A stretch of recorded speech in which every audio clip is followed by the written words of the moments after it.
Welcome, my friends.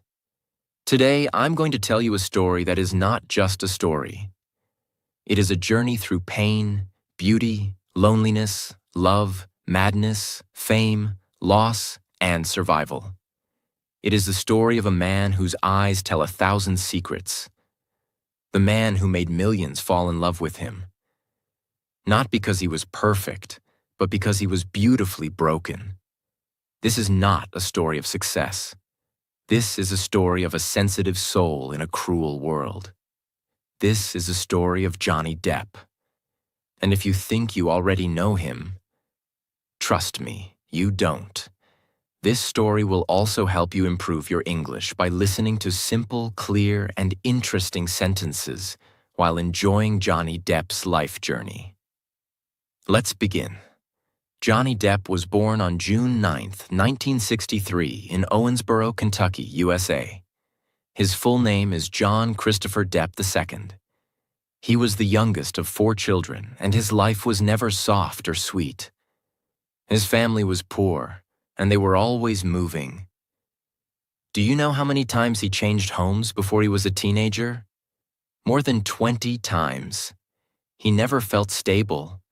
Never had long-lasting friends. He grew up feeling like a visitor in his own life. His mother, Betty Sue, worked as a waitress, a hard-working woman, but emotionally abusive. She hit him, insulted him, and made him feel small and unwanted. His father, John Depp Sr., was a civil engineer, a quiet man who didn't fight back. One day, he just walked away, leaving 15-year-old Johnny to protect the family. Johnny described his childhood like this. It was full of violence, sadness, and silence. He had no peace inside the home, so he found his peace in other things. At the age of 12, something magical happened. His mother gave him a guitar. He didn't know how to play it, but when he held it, he felt something. He went into his room and stayed there for hours, just playing, listening, learning. Music became his best friend, his escape, his healing. By the age of 16, Johnny dropped out of high school. He didn't want to study. He just wanted to make music. He joined a rock band called The Kids and started performing in bars and clubs. He was living in a tiny apartment, eating very little, and chasing a dream that felt almost impossible. But he didn't care. Music was his everything. At 20 years old, Johnny married Lori Ann Allison, a makeup artist. She was older than him, 25, and she supported him. They didn't have a perfect marriage, and it only lasted 2 years, but Lori did something that changed Johnny's life forever. She introduced him to an actor, Nicolas Cage. Nicolas saw something raw and unique in Johnny and told him, "You have a powerful face. Try acting just once." Johnny didn't want to be an actor. He wanted to be a rock star, but he was broke, and he thought, why not? Johnny auditioned for a horror movie called A Nightmare on Elm Street. He had no experience, no acting school, and no plan. But his honest eyes and nervous charm won the director's heart. He got the part. And just like that, Johnny Depp was on screen, being killed by a bed in one of the most famous horror scenes in movie history. He didn't become a star immediately, but something started that day. He began to feel the power of acting. How he could use it to express his emotions, his pain, his madness. He realized, this is another kind of music, a music of the soul. As his acting career started growing, something else was growing too, his sadness. He started smoking cigarettes in his teens. It became a habit, then stayed with him all his life. Later in Hollywood, he was introduced to alcohol and drugs. He said it helped him calm the storms inside. He was not a party boy. He didn't do it for fun. He did it because he was hurting inside. I started drinking because I was trying to numb something. I didn't know what, but it was deep. This pain would follow him for decades, affecting his relationships, career, and reputation. In 1987, Johnny got a role in a TV show called 21 Jump Street. He played a young undercover cop in a high school. The show was a massive hit. Overnight, he became a teenage heartthrob. Girls screamed his name. Posters of him were everywhere. But Johnny hated it. He didn't want to be famous. He didn't want to be just a pretty face. He wanted to be an artist, not a product. So after a few seasons, he quit the show, even though it was giving him fame and money. Why? Because Johnny Depp is not a businessman. He is a poet with a broken guitar. In 1989, at a movie premiere, Johnny saw her. Winona Ryder. He was 26, she was 17. They locked eyes, and something clicked. They started dating, and within a year, they were engaged. Johnny said, "I had never been in love before, not like this." He tattooed Winona Forever on his arm. He held her hand at every red carpet. He called her his soulmate. But fame, age, and pressure broke them. In 1993, they separated. Johnny was devastated. He changed his tattoo to Wino Forever, a sad joke that covered a broken heart. This was his first deep heartbreak. Johnny also owned a famous Hollywood club called the Viper Room. In 1993, his friend, actor River Phoenix, died of a drug overdose outside Johnny's club. Johnny was shocked, broken, and full of guilt. He closed the club for a week. He stayed away from cameras. He started going deeper into alcohol, isolating himself, and playing sad songs on his guitar late at night. He once said, "There's a huge sadness that never leaves me, but I learned how to live with it." After the pain of losing Winona Ryder and watching his friend River Phoenix die, Johnny Depp entered a dark space inside his mind. He didn't stop working. He didn't stop moving. But something inside him had changed forever. He was now searching, not for fame, not for money, but for meaning. And then, like a strange miracle, he met a man who understood him without words. In the early 1990s, Johnny met Tim Burton, a film director with wild hair and even wilder dreams. Tim was not like other directors.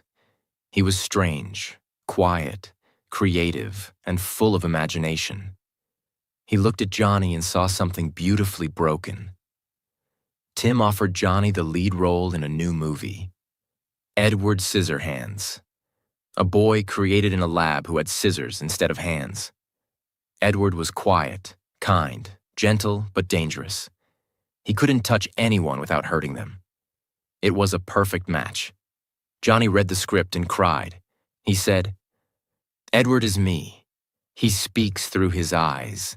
He feels too much. He doesn't belong." When the movie was released in 1990, it became a masterpiece. Johnny's performance touched millions.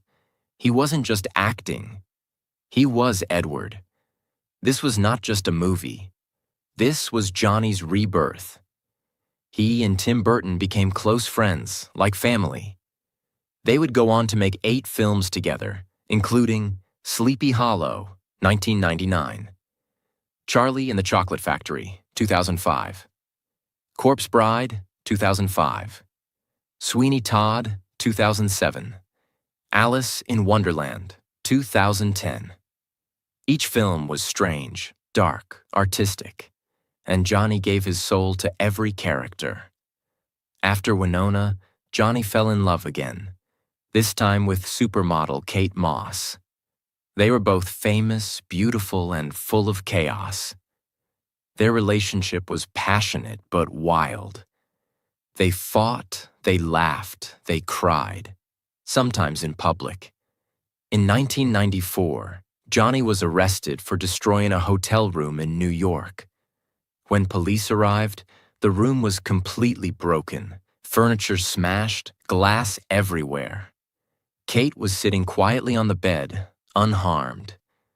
When asked why he did it, Johnny said, "I had a bad day. I was angry. That's it." He paid $10,000 in damages and left. But that night became one of the most talked about stories in Hollywood. The relationship lasted 4 years. Kate later said Johnny was the only man who truly took care of her. But she lost him, and herself, when they broke up. In 1998, everything changed again. Johnny was filming in France when he met Vanessa Paradis, a French singer and actress.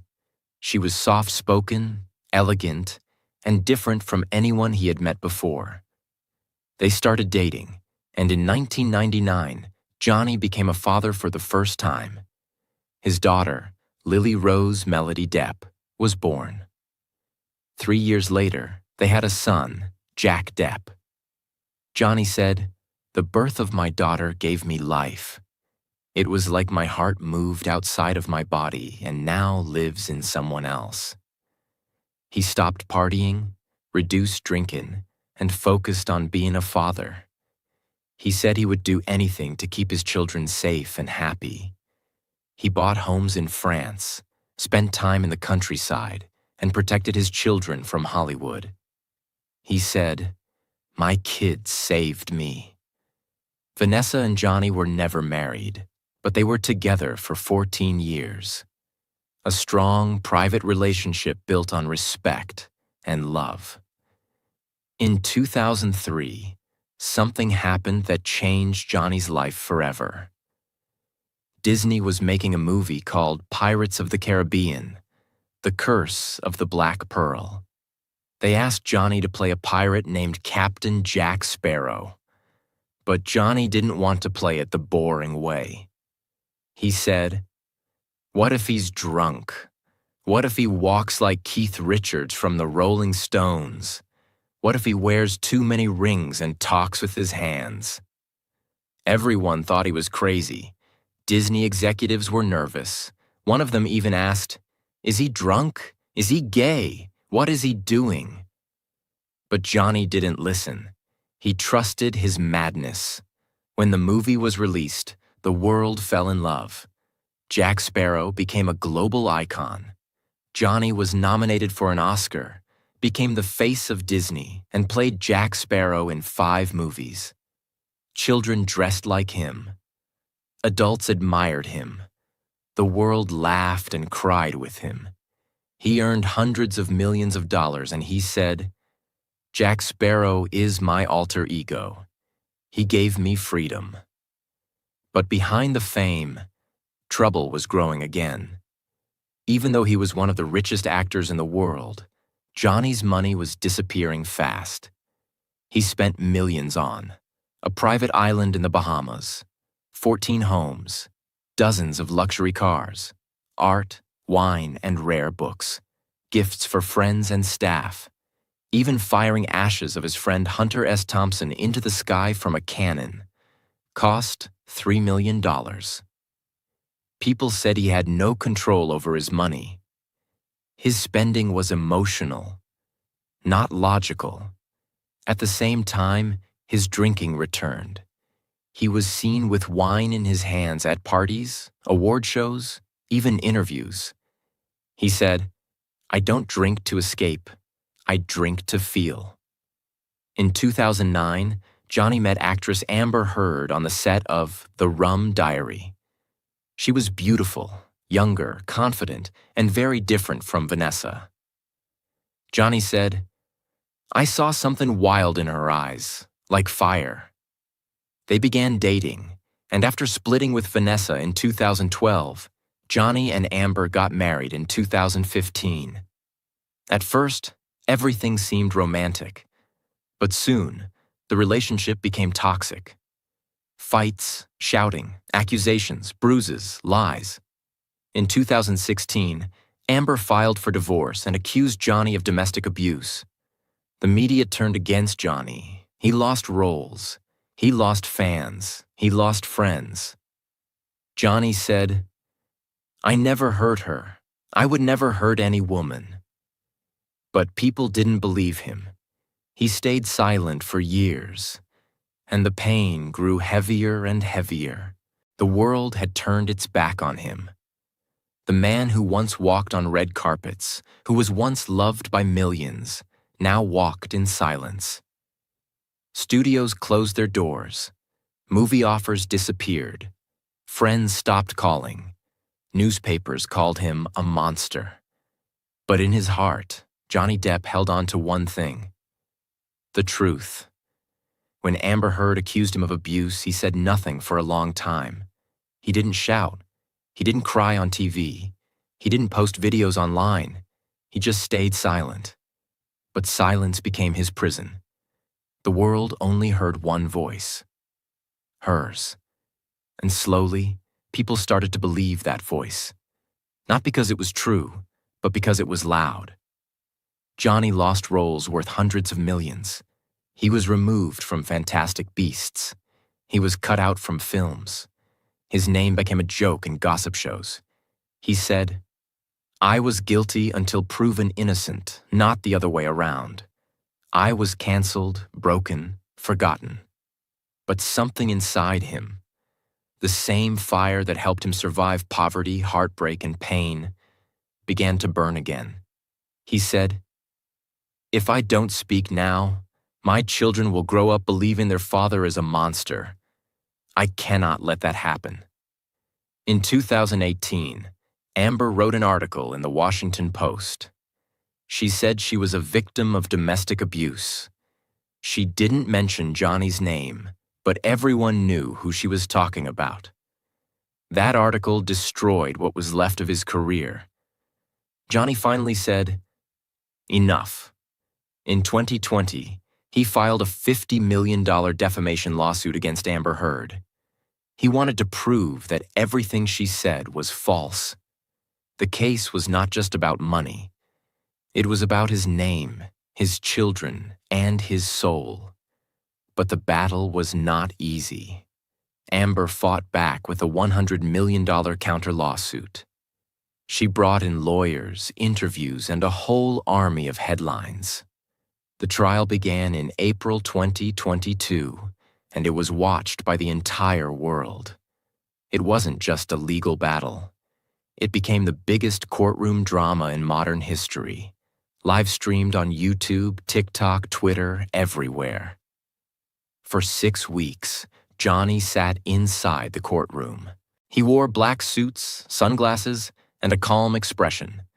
But behind his calm face were years of pain and silence.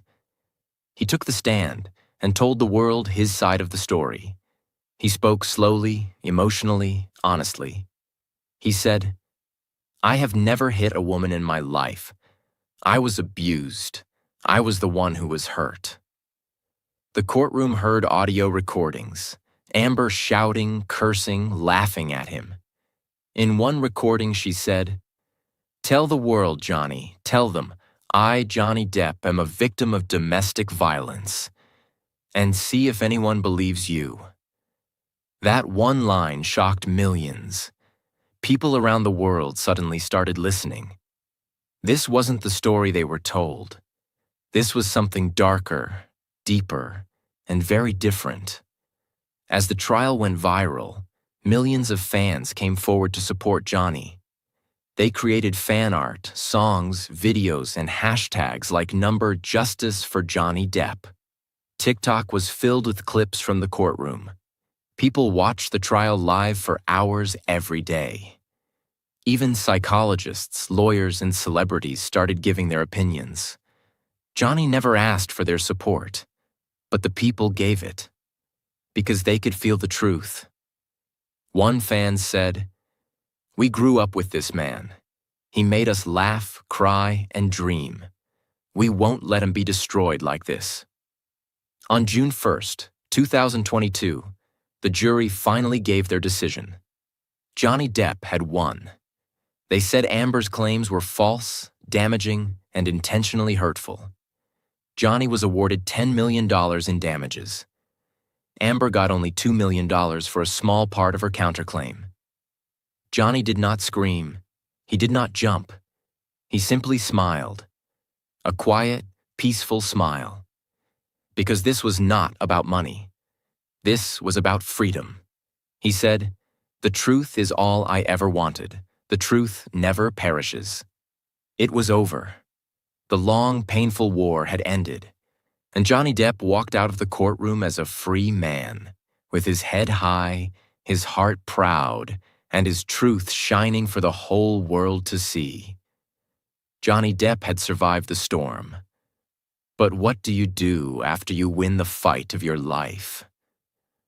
When the courtroom is silent, the fans have gone home, the lights are off, and you're left standing in your own shadow. What next? For most people, that kind of war would break them forever. But not Johnny. After the trial, he didn't return to the man he used to be. He didn't try to rebuild what was destroyed. He chose to start something new, something real, something only his soul could create. He moved far from Hollywood. No paparazzi, no loud parties, no fake handshakes. He found peace in France, where the roads are quiet, the coffee is strong, and people don't ask for selfies. They just let you be. In a small village, he bought an old stone house, surrounded by trees and hills. Every morning, he would wake up early. No alarm, no schedule. Just the sound of birds and the smell of bread from the nearby bakery. He would walk barefoot across the cold wooden floor, make himself a cup of coffee, light a cigarette, and sit by the window for hours, just watching the light touch the leaves. For the first time in years, he was alone with his soul, and it wasn't screaming anymore. It was quiet. It was healing. Inside that quiet, Johnny began to paint. Not just for fun. He painted as if his life depended on it. He painted faces, emotions, memories, wounds. He painted the people who inspired him. Bob Marley, Hunter S. Thompson, Keith Richards, Heath Ledger. With every brushstroke, he poured out the things he could never say in words. He said, "Paintin' saved me. It gave me peace when everything else tried to destroy me." People saw his work and were shocked. It wasn't just good. It was soul art. His paintings were displayed in galleries. One of his art collections sold out in hours and earned over $3 million in one day. But for Johnny, it was never about money.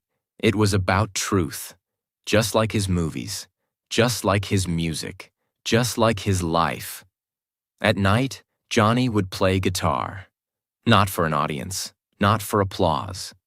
Just for the stars, the moon, and the ghosts of his memories. He joined his rock band Hollywood Vampires again and went on tour across Europe. He shared the stage with legends like Alice Cooper and Joe Perry.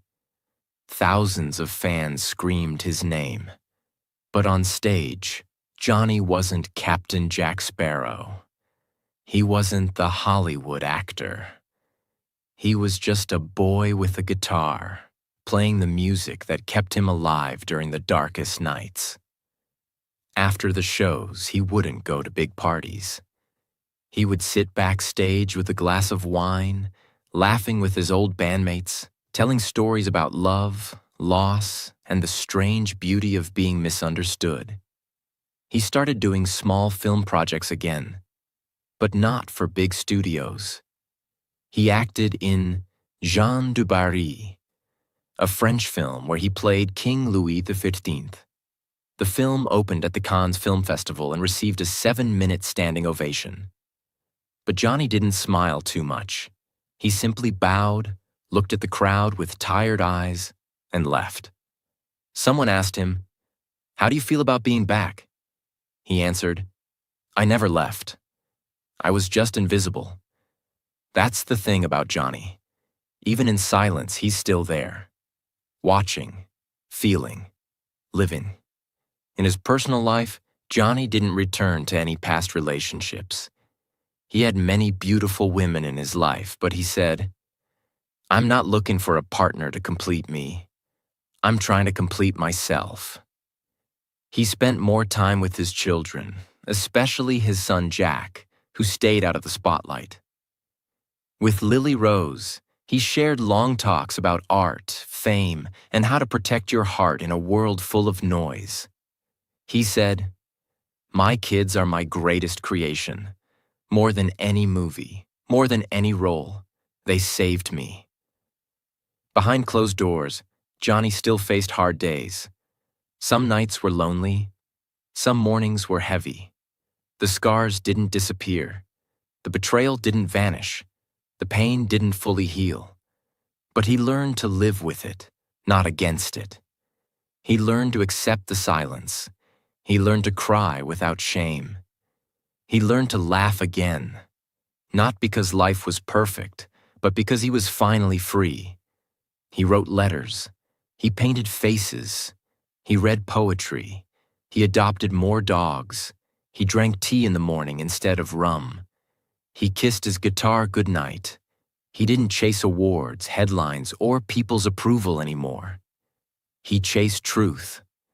And that made him the most dangerous man in Hollywood. A man who doesn't need the system to survive. And now, the world looks at Johnny differently. Not just as a movie star, not just as Jack Sparrow, not just as a man who won a trial, but as a living legend, a symbol of how to rise after the world burns your name. Young artists say, "If Johnny can survive what he did, then I can too." Fans say, "He taught me to fight for my truth, even when no one believes me." Mothers say, "He reminds me that kindness doesn't mean weakness." Fathers say, "He shows my son what it means to be strong without being cruel." Johnny doesn't care about being remembered, but he will be. Not because of fame, not because of fortune, but because he walked through fire and came out with a heart still beating. His story is not just a biography. It's a message to everyone who has ever been broken, betrayed, silenced, or shamed. You can lose everything: your name, your work, your friends. But as long as you hold on to your truth, no one can destroy you. Johnny Depp didn't just live. He survived. He didn't just act. He felt. He didn't just speak. He screamed in silence. And now, after all the pain, all the lies, all the years, he smiles again.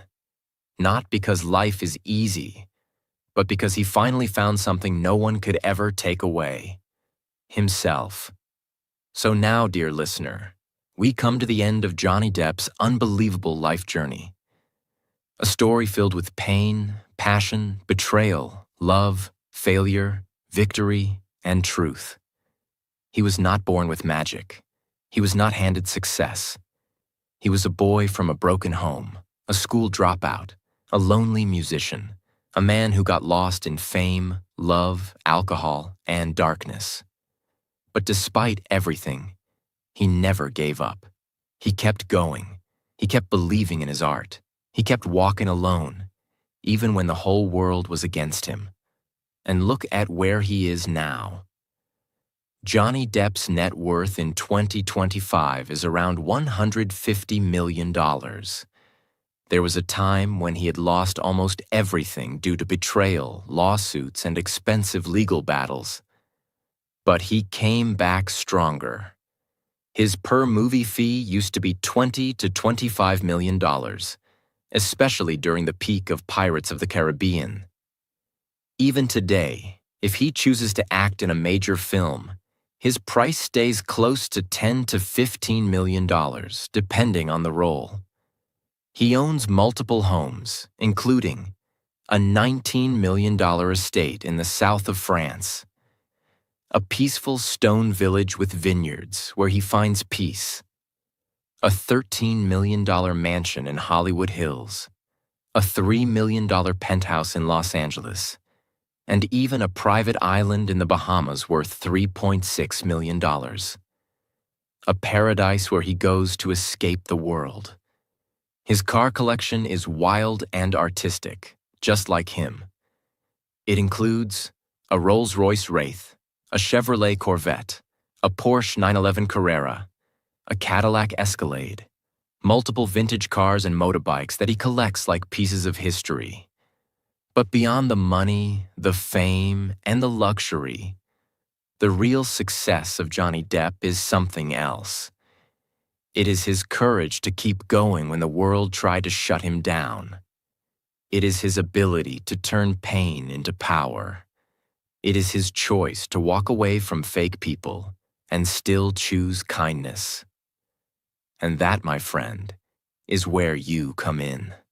If you're listening to this right now and you feel like you don't have the talent, the money, the support, the beauty, or the education to succeed, then remember Johnny's story.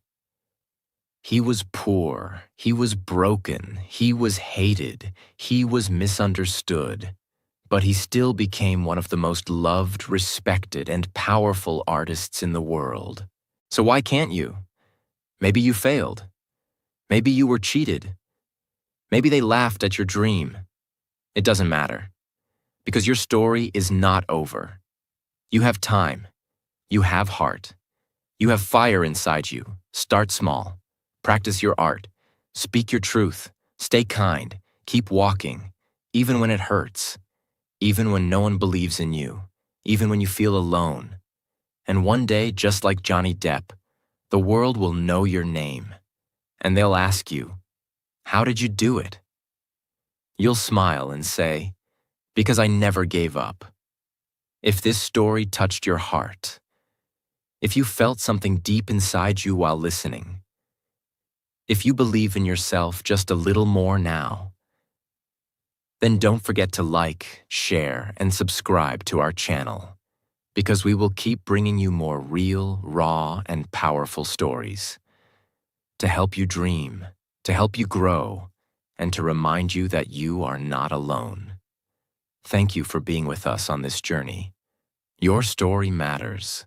Your dreams matter. You matter. We'll see you in the next one.